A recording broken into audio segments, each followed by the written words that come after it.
किसी ने बड़े कमाल की बात कही है कि आपका कद चाहे जितना लंबा हो, आप आने वाले कल को कभी देख नहीं सकते।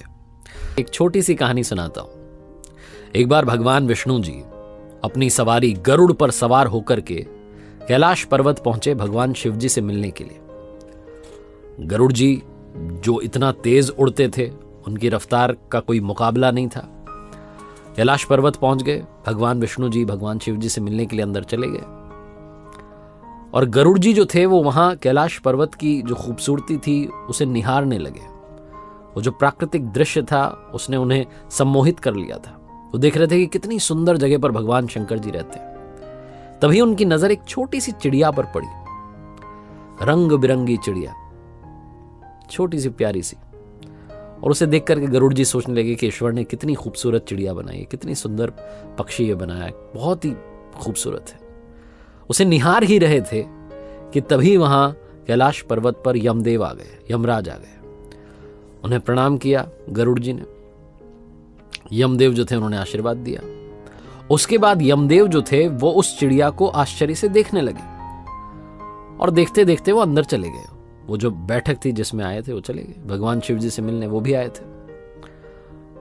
अब जब वो अंदर चले गए तो गरुड़ जी को चिंता सताने लगी कि यमदेव ने उस छोटी चिड़िया को इतना आश्चर्य से देखा, इसका मतलब उस चिड़िया का समय आ गया है, अंत समय आ गया है।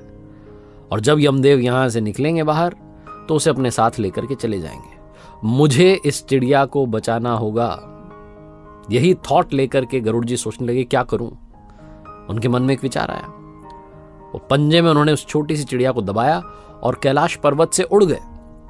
हजारों कोस दूर आ गए वहां से। जैसा मैंने बताया कि रफ्तार बहुत तेज, गति बहुत तेज। जंगल में सुनसान जगह पर चट्टान पर जाकर के उस चिड़िया को बैठा दिया और ईश्वर से कहने लगे कि अब आप संभाल लेना।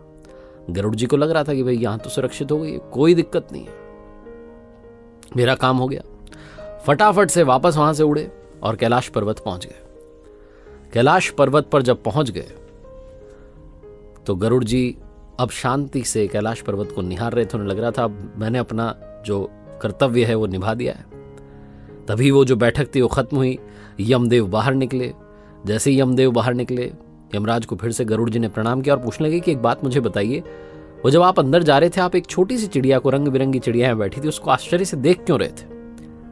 यमदेव ने कहा कि मैं उसको इसलिए आश्चर्य से देख रहा था, उसे देखते ही मुझे ज्ञात हुआ कि इस चिड़िया का अंत समय आ गया है, लेकिन इसकी मृत्यु यहां कैलाश पर्वत पर नहीं होगी।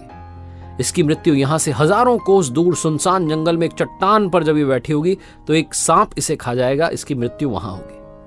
मैं जब अंदर जा रहा था तो ये सोच रहा था कि ये चिड़िया यहां से हजारों कोस दूर कैसे पहुंच जाएगी, इतने से कम समय में, इसका समय तो आ चुका है और अब ये चिड़िया नहीं दिख रही है, इसका मतलब गरुड़, उस चिड़िया की निश्चित ही मृत्यु हो चुकी होगी। ऐसा बोलकर के यमराज वहां से चले गए और गरुड़ जी सोचने लगे कि मैंने क्या कर दिया।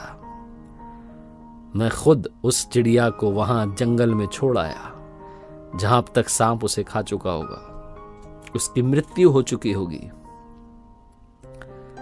यह कहानी बस ये समझाती है और सिखाती है कि मृत्यु को कोई टाल नहीं सकता। अगले पल का किसी को पता नहीं है। हम बहुत सारे सालों की, आगे आने वाले सालों की प्लानिंग करते हैं, लेकिन हमें अगले पल का पता नहीं कि अगले सेकंड में क्या होगा। तो जैसा मैंने शुरू में बोला कि आपका कद चाहे जितना लंबा हो, आप आने वाले कल को नहीं देख सकते, उसका पता नहीं लगा सकते। कहने का मतलब सिर्फ यह है कि आज में जीना शुरू कीजिए। जो है आज में है, इसी लम्हे में जिंदगी को अभी जीना शुरू कीजिए। अच्छे अच्छे लम्हों को अपनी जिंदगी में लाना शुरू कीजिए, अच्छा काम करना शुरू कीजिए, ताकि आने वाला कल भी शायद अच्छा ही रहे।